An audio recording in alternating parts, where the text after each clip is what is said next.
Greetings, guys, gals, non-binary pals, and welcome back to another video. Facebook.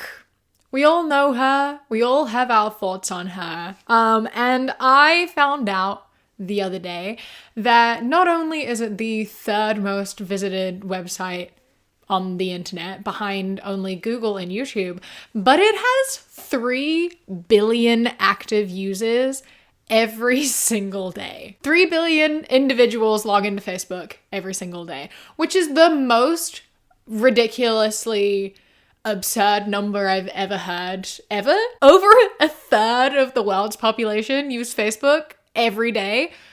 That's astounding. And of those 3 billion people, there are a lot of mothers who overshare about their children and who go into their own little mum groups and say the absolute darndest of things. And today I wanted to have a look at some shit mum groups say, because I really do like to say a lot. You know, there's a lot of opinions made by a lot of mothers on Facebook. And this extends outside of mothers. Obviously, we all know that like Facebook aunts are like a big thing. A lot of middle-aged people use Facebook. A lot of older people use Facebook, and they don't really know what to do despite using it forever. And it's entertaining, to say the very least. But today we're focusing on mum groups because there's a Reddit dedicated to mum groups, so it's easy to source material. And so today we are just going to go through some of the best posts taken from mum groups because we can. So yeah, but before we get into it, I would like to say a massive thank you to today's patron of the day, Theo. I appreciate you and your support so much. Thank you so much for joining, and I hope that you enjoy this video. And if anyone else would like to become a patron, you go to patreon.com/savvycat. Click the top link in the description. It starts at as little as £1 a month, and I appreciate it greatly. So let's get into some mum group posts. I am looking for a Monday to Friday babysitter in my home for a 7-year-old homeschooler. This is not something that would work for you if you're the main earner for your household. This would be for someone who is looking for a fun fund. 7 a.m. to 4 p.m. mid-August to mid-May. $410 per month paid on the 15th. Just $102.50 per week paid for the month on the 15th. We'll have a calendar of the year schedule, half days not needed, occasional 3 and 4 day weekends, holiday breaks. Set monthly salary, paid off holidays, paid holiday breaks, and no weekends. Private message me for more info if interested. Must be able to pass a background check and drug test. Must be okay with cameras. Must be okay with cameras? Why? Like, do you mean just cameras in your home, or like are you taking photos and posting them on the internet? Must be okay with cameras. I'm sorry, I have a question here real quick. If you're looking for a babysitter during work hours for a homeschooled child, does that mean you're looking for a teacher? Because mid-August to mid-May is what the entire school year outside of the summer holidays. So if you're looking for someone to look after a 7-year-old during this school day, during this school year, you're looking for a teacher, not a babysitter. And you want to pay them $102 a week for 9-hour days. 9-hour days, and you're paying them $102 a week. 45 hours a week at $102 is $2.20 per hour. You want to pay a teacher $2.20 per hour, and you think this is a reasonable request to make? You think that someone's gonna take this up just for fun. You're like, as long as you want the sole earner of your house, it's fine. You just want to do it for fun money.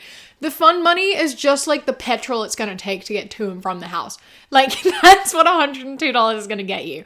Petrol and like one meal. That's it. It's not fun money. It's literally just, it's barely anything. $2.20 an hour for a teacher.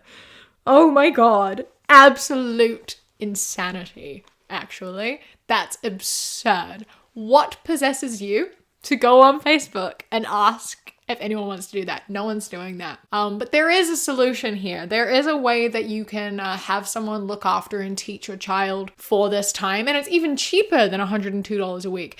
It's called school. Maybe use that $102 to pay someone to just take your kid to and from school if that's something you're unable to do, and look after them like for a couple hours after school or before school instead.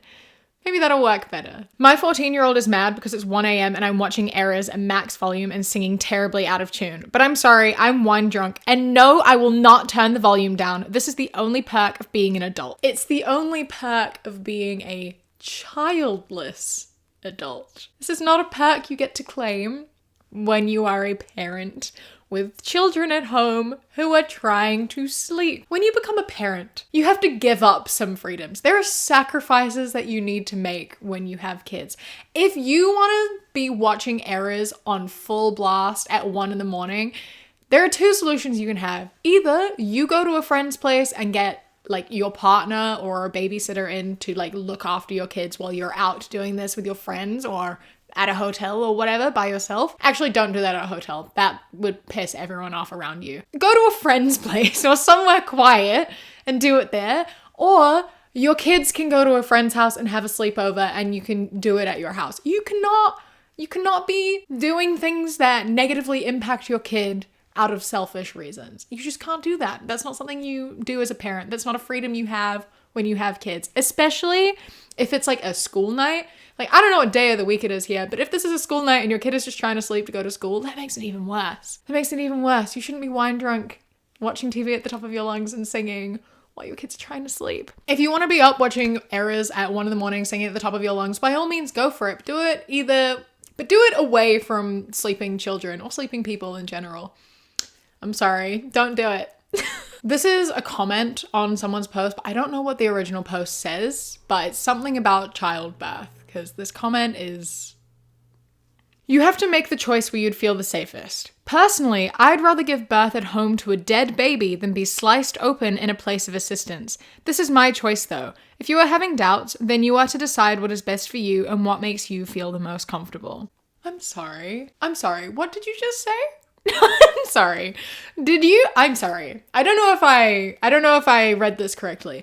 Did you just say you would rather have a stillbirth at home than to have a C-section at a hospital and be healthy and deliver like a healthy baby? Did you really just say that? Horrifying. Honestly, I have to assume you've never been in a situation like this. I have to assume you've never carried a pregnancy to term. I have to assume you've never been like attached to a child that is growing within you that you plan to give birth to. I have to assume that that's not a position you've ever been in.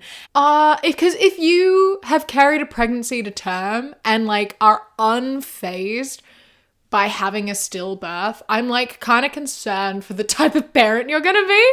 Because if carrying a pregnancy all the way to term does not, like, you know, like, because if carrying a pregnancy all the way to term does not make you care about whether that baby lives or dies, I'm just slightly concerned.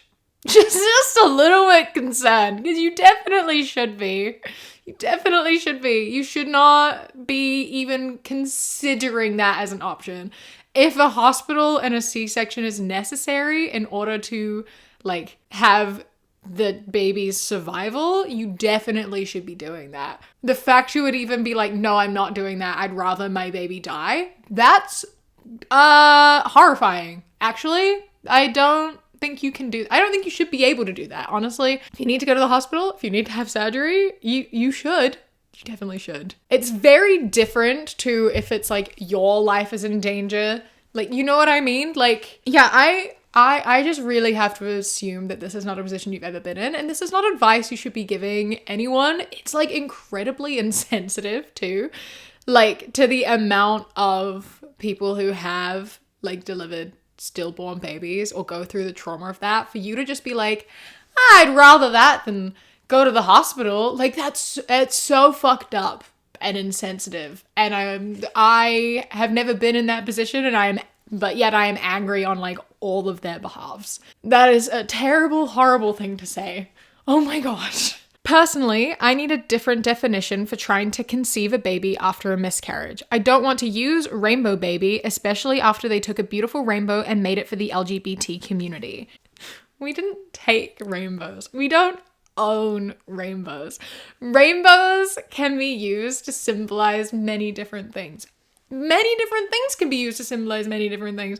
I don't know if you're aware of this, but the queer community have been using rainbows for a really, really long time. Like, this is not a new occurrence. Rainbows have been used by us for so long. And they also, I don't know if you're aware of this, are like a natural occurring thing that like exists in the world too. And if you are refusing to use a rainbow because you personally associate it with the queer community, which you view as bad, that's just a you problem, you know? Like, if using rainbow baby makes you upset purely because rainbows are also something that the queer community use, I think you just need to like get your priorities straight. I think you really just need to like get over yourself. No one owns the rainbow, you know? Like, especially because the pride rainbow is very specifically like the 6-color rainbow. Like, that's the rainbow that we use, where rainbows typically have 7 colors in them, you know? The naturally occurring rainbow is like 7 colors. So it's like we have a variation of the rainbow. Yeah? Rainbows can be used for many different things, as evident by the NHS using the rainbow. And I share this purely because the funniest story is like in 2020, NHS stuff was obviously everywhere. It's the middle of the pandemic. There were rainbows and windows and rainbows everywhere for the NHS. This caused a little bit of conflict because they were using a 6-colored rainbow, which was pissing people off, which is fair enough. But the funniest thing that came out of it is that that's when I first dyed my hair rainbow. And I straight up had multiple people, usually like middle-aged people, like people 40 and over, like asking me if I dyed my hair for the NHS. Like, multiple people in 2020, having rainbows meant you were supporting the NHS. And I find that absolutely hilarious. The amount of like usually like men who are like, oh, I like your hair. Did you do it for the NHS? No, I did it because I'm gay. It's just fucking hilarious. Anyway, that just shows the rainbow can and is used for many things. And you don't necessarily have to assume it's for one thing or the other. If people are going to see a rainbow and assume it means gay, that's on them for assuming that it means gay. If you're seeing a rainbow and assuming it means gay, that's on you for assuming it means gay. Doesn't necessarily. Oftentimes, yes. Not always. This is a kind of horrifying series of photos. So it is... If you're debating whether to include your toddler in your home birth or not, I highly recommend. And it is a woman in her birthing pool, presumably at their house, with her small child standing on the side of the pool and like looking at each other. She's like a toddler. And the horrifying thing about this photo is not that she has a small child watching her give birth, which is horrifying in a different way. But the water in the pool is brown, like so dirty brown that you can't even see her like arm underneath the water. And it's because we have well water, so that's why it looks brown. It doesn't look brown, it is brown. And I have questions being well water? Well water. You have well water. Why do you have well water? Why do you have a well? You have a well at your house? That's so strange to me. I have to assume it was there when you moved in. You didn't build a well. Either way though, why do you have a well? I can't get past that. And also, why did you use that water? Why did you use that water? Why are you using well water? And if you don't have a well at your house, why are you importing well water? Do you think there's some like benefits to well water? Because from what it looks like, it's very dirty and contaminated water, and it kind of looks like if you like got that in your mouth, you would get sick. Waterborne diseases can be lethal. They can be so dangerous, and you are giving birth in like contaminated well water. Why? You have plumbing. You can get clean filtered water, but you are using dirty water. which could, I don't know, get you sick. And also your infant child that you were about to give birth to also could get quite sick. Eye infection, internal sickness, waterborne disease. Babies do not have very good immune systems and can get very sick from being in this disgusting water. And then also on top of that, the idea of being like naked in a pool like this and having yourself potentially like bleed in water like this is another way for you to get some terrible infection, which is just not ideal. Everyone here is at risk, and I don't think we should be giving birth in contaminated water. And I also don't think we should be having our children watching us give birth, because that seems incredibly traumatizing. I guess the one positive about the dirty well water is that your child can't see what's going on because it's so dirty that she literally is unaware of what's happening. But like me personally, I as an adult don't want to watch someone give birth. Like I don't want to do that. It's terrifying. But as a child, traumatizing. I don't think they want to be a part of that. Bring them in after it's happened. Don't traumatize your kids by making them watch you give birth in well water. Next up, we have a mom who has posted a photo of her son out on a hike, and it says, "This cutie is my son, and I'm looking for a girl who is serious about wanting a commitment with him. He is handsome, responsible, lovable, huggable, and earns good money. My son is available, and he is 26 years old. A 21-year-old would be good for him. I want to be a grandma. I want him to have many kids. Amen." Does your son know that you posted about him in one of your mom groups? Is he aware that you're currently trying to find him a girlfriend through Facebook? Because how does this conversation go? Like, if he doesn't know, how does this work? You're posting in a mom group, so the only other people seeing it are also moms. And so you want another mom to see this and go to their daughter and be like, "Hey, this mom on Facebook that I don't know posted this photo of their son, and I thought you might be interested in going on a date." And then these two grown adults have to have their moms, who are strangers, organize a date between their kids who are also strangers. And then how does the mom who posted this then explain that to her son? Like, "Oh, I found this girl for you to date through me uploading a photo of you on Facebook, desperately asking and saying that I want lots of grandkids." Like, all around, just doesn't seem like the ideal way to meet your partner. Just seems like a really awkward and annoying situation. And I love how presumptuous it is, just being like, "My 26-year-old son, I'm looking for someone at least like 5 years younger so that I can have lots of grandkids." He's 26. He doesn't need someone who's 21 in order to have kids. 26 is not old. You can be 26 and you can start having kids like 5 years later and still have lots of kids. Like, why do you need a 21-year-old? You don't. You don't. And that just adds a whole extra layer of weird to this. That you're setting a weird age gap for your son. Like, it's so odd. Everything about this is so odd. And then if your son does know you've posted this, how does he think it's gonna, it's just so funny to me. I want to know what Facebook group this is, because the idea of having a Facebook group that is just moms trying to matchmake for their kids is objectively one of the funniest things I've ever heard. Like, I kind of hope that's what it is, purely because that's so funny.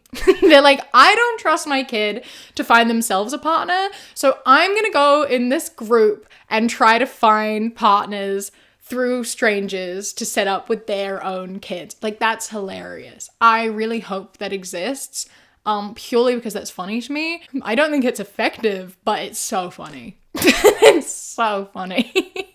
I'm really scared because I sleptwalked last night for the first time ever in my life, and I took the baby out of her bassinet and slept with her, and next thing I knew, I woke up to a loud thud and her crying. After that, she puked 3 times, and now I'm extremely paranoid and feeling like I'm overall just a shitty parent. Has anyone else's baby fell and been okay? So I understand that this is a scary experience, and I'm very sorry that this happened, and I hope that you've taken measures to make sure it doesn't happen again. However, I just want to know why the first instinct is to come and post on Facebook instead of, I don't know, taking your baby to the doctor. That seems to be a really common thing. Like, so many mom groups are just like parents who are against medicine and doctors and hospitals, as been able to show from a few posts back with the horrifying stillbirth take. And so like shit will happen. Their kids will be like really sick or like injured, and they'll just come on Facebook and be like, what do I do? The answer is go to the hospital. The answer is take them to the doctor. Seek medical help. Coming on Facebook and asking a bunch of moms who are also like not medical professionals is not going to help. Someone's kid could have been okay. They're like, yeah, I've experienced this and they were fine. Doesn't necessarily mean your situation is the same. If you are worried about the health and safety of your child, take them to the hospital. And if you are against medicine and like doctors and hospitals, etc., then I kind of just have to urge you to not be a parent. I kind of just have to urge you to not, because that's actively putting your kids in harm's way throughout their life by refusing to get the medical treatment when they need it. Me and my boyfriend have his 6-month-old daughter for the past weekend. His baby mama called him last night saying she is going to put him on child support, but he takes care of my kids and that should be the only priority. One thing led to another and we aren't going to be giving the child back. If she can't take care of her financially, we should be able to get custody of her. So when drop-off happens, we won't be meeting her. We will be at my house with his daughter, my children and us. There is no custody order in place. If you want to be a bitter baby mama, we will be petty too. Okay. Is that not kidnapping? Like, I know there's no custody agreement in place, but I still feel like that's kidnapping, since there is no custody in place. That just implies shared custody, no? And like, you could be taken to court over that. I'm pretty sure. I don't know how the law works, but it feels like how it should work at the very least. And I just am really caught up on the line, he takes care of my kids and that should be his only priority. So him taking care of your kids who aren't his kids should be his priority over taking care of his own kid? I don't think so. I don't quite think that that's accurate. I think that if you are like together and that implies he has like shared custody over your kids with you, then they should maybe be on equal level, but they definitely shouldn't get priority. And also, if you are able to take on full custody of this kid, then he can definitely afford to pay child support. He can definitely afford to pay child support. I think that it's totally valid to ask for financial support from someone who is actively involved in making this child and bringing them into the world. I think asking for child support is completely valid and fair. And that's not petty. You're being petty, but this isn't petty. This is just, you know, doing what is necessary to look after your child. And he should want to help look after his child. It astounds me the amount that these people share on Facebook, like showing this off, being like, yeah, we showed her, yeah, lol, this is so funny, we're so good, like making fun of her as though she's in the wrong here, like the absolute goal. It's so astounding the amount these people share and think that they're in the right when they're just saying the most batshit thing. Like this next one is a great example of that. This is a photo of a quesadilla frying up in a pan. This here is called an overnight quesadilla because nobody put up the meat and beans last night. So kids are about to find out if their bodies will accept the overnight food or if they're going to be in the bathroom all day at school. Life lessons. Help put food up after dinner. I don't think poisoning your kids to teach them a lesson is a good thing to do. I don't know, maybe that's just me, but I don't think poisoning your children is a good way to teach them a lesson. Like, I know this isn't like extreme poisoning and perhaps it won't even make them sick, but it could, and that almost is the threat. It's like this mother wants them to get food poisoning to teach them a lesson, and at school too. Like, some teachers don't even let you go to the bathroom at school, so that's punishing them even more. I'm sorry they didn't help put the leftovers away. It's annoying when your kids don't do what you ask and they don't do the chores. And maybe you need to like have a conversation with them about that. But I promise you that giving them food poisoning is not the solution. All it's gonna do is create like trust issues and some like fear around food that you do not want to be instilling in your children. You don't want your children to be constantly scared of food and not trusting you. It's not something you want to do. I don't know how old these kids are, but it doesn't even matter. Just have a conversation about putting food away and why it's important to put food away. Have a conversation about food waste and why you don't want to have to throw it away. But like, don't poison your children, maybe. So someone posted, why is it so many babies these days with autism? And then this mom posted in a group saying, sex before marriage, most of the time. Sometimes it's genetic, but mostly sex before marriage. But nobody want to be real with their life and the consequences you have to deal with when you do fornication without being married.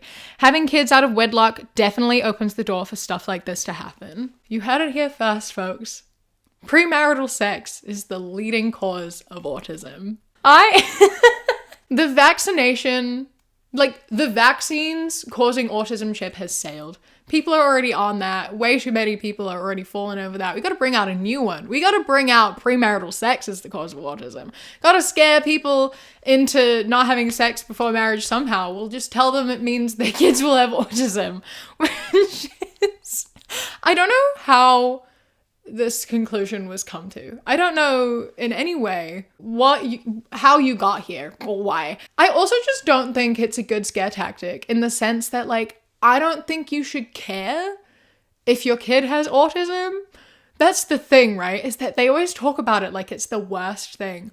But like having autism doesn't really impact your life that much as a parent, like to the degree that people seem to think it does. Like most of the time, all it requires when your kid has autism is the same as any kid requires, and that's just communication, love, compassion, validation, and like giving your child what they need. Every child, regardless of anything, is different and has different needs, but they all kind of require the same basics. And having a kid with autism just means you have to talk with them and like figure out what they want and what they need. And as a parent, you should be willing to provide that regardless of anything, because that is your job. And a lot of the time, it doesn't even really take that much more effort.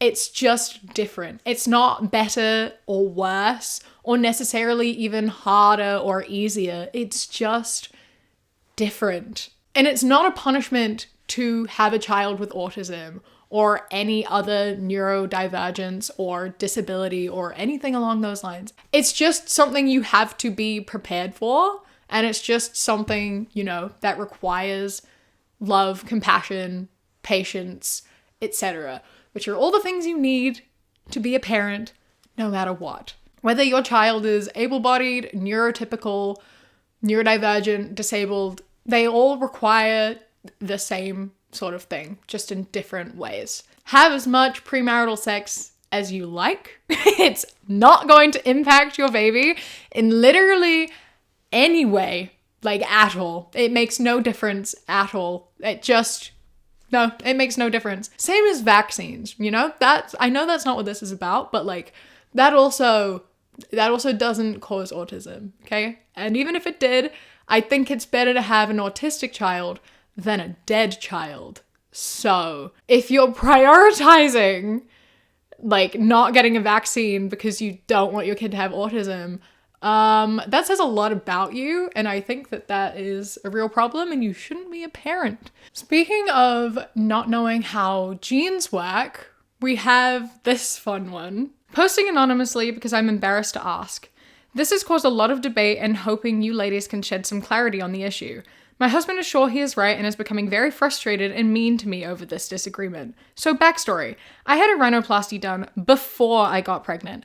I made a comment recently that I wonder whose nose the baby would get, and I said hopefully mine. My husband has a big nose and mine is literally perfect. Well, he is saying either way our baby will have an ugly nose since I had a beak prior to my rhinoplasty, but that doesn't make any sense to me. My nose now is cute. The baby should get my present nose, right? Not my past nose, even though I haven't had that nose for years or while being pregnant. My husband keeps saying, no, it's what you're born with, and compares it to breast implants, but it's not something added to your body, it's a modification. This is now part of my DNA and should pass on. SOS.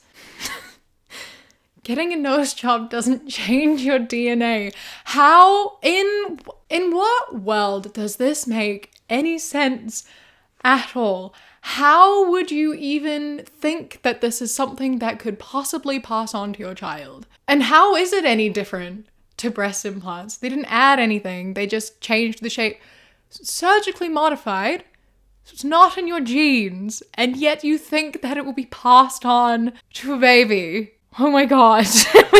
we need better science taught at school, I think. I think basic biology needs to be taught better at schools. I just don't think this should be a mistake anyone should be able to make, ever. And I know that we don't retain a lot of information from school, but like shit like that you can definitely retain, and it's quite concerning that this is something that's even being questioned. We need to fix the school curriculum, I think. I just think we need to. This is on a post about how to distract your baby while you and your partner have sex, because, you know, you don't want your baby to cry in the middle and have to stop in the middle of the act, you know, because what a tragedy, what a travesty. So this person said, maybe TMI, but I had baby latched and eating so she'd be distracted and content. A little weird, but it worked. And in order to gain context for this, I had to take what the person reposting it said, which is just not the first time I've seen a mom say she has sex while breastfeeding her infant. I'm sure it won't be the last. So this is like a thing that people do, and I'm just absolutely horrified by that. Like, I'm fucking sorry. I'm sorry. No, that's just that there is nothing even remotely okay with that. Not even a little bit okay with that. You should never have a child involved in a sexual act at all in any capacity. I don't understand how you can be holding an infant and be able to commit any sort of like sexual activity. I don't know how you can do that. How are you able to have a child present and still have sex? Like, that's terrifying. That's concerning. It's horrifying. And no. No. I'm pretty sure that falls under a class of pedophilia, or it should anyway, and definitely should be like punishable, honestly. Leave your kids out of sex completely at all capacities. You can wait. It can wait. Get someone to look after your kid. If you need that alone time with your partner and you aren't able to get it while you have to look after your child, get someone to look after your child for you and then go do it. Don't ever involve your child. Put your kid down for a nap, and if they start crying, oh well, too bad. Go look after them and then try again later. Never, ever involve your child in any way. And I don't know how you're able to be even remotely turned on or in the mood at all when there is a baby present. That's very, very concerning. And I honestly question whether you should be in custody of this child. I'm leaning towards you. I'm leaning towards you shouldn't. I'm leaning towards if you are able to do that, and if that is something you don't see a problem with, you should not have custody of this child or really be around children. On that one, I think that I'm gonna end the video because there's no coming back from that. I think we kind of hit the bottom, and I don't want to go any further. So I'm going to end it here, and I hope that you have enjoyed the video. It's always an interesting time to see what mums are saying on the internet. Don't forget to leave a like, comment, and subscribe if you aren't already. I am here twice a week, usually on Thursdays and Sundays, and I would love to see you again. A massive thank you to my Sprout and Above patrons whose names are up on the screen right now. I appreciate you greatly. And a huge thank you to my Kiwi Cat patrons: Bobby, Josh, Mandy, Ikazel, Jessica, Eldo, Danielle, Raven, Elias, Chris, Samuel, and Knitting Menace. I love and appreciate you so much. Thank you so much for joining. And if anyone else would like to become a patron, go to patreon.com/savvycat or click the top link in the description.